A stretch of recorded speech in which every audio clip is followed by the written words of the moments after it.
Hey everybody, let's learn about the Constitution. This lesson is about what the delegates decided to do about representation. To take notes, create the tree map and fill it in as you watch the video. Then use your tree map to answer the questions. First lesson, you learned about the Great Compromise and how our government ended up with two houses, or a bicameral legislature.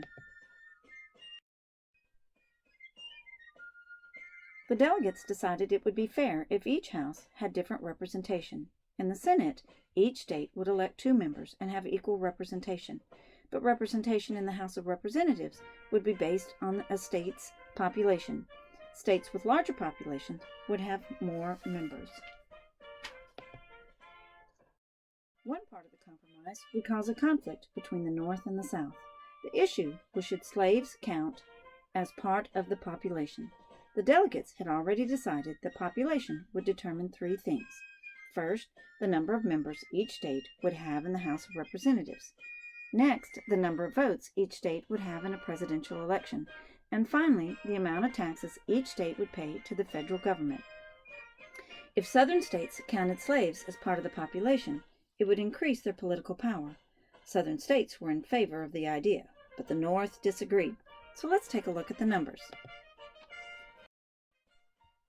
All 13 states sent delegates except Rhode Island. They were busy pouting because they didn't like the idea of the new Constitution. Oh well, back to the numbers. The number of delegates were based on the state's population. 9 were northern states with large populations but few slaves. The 4 southern states had less population but almost 500,000 slaves that were not counted.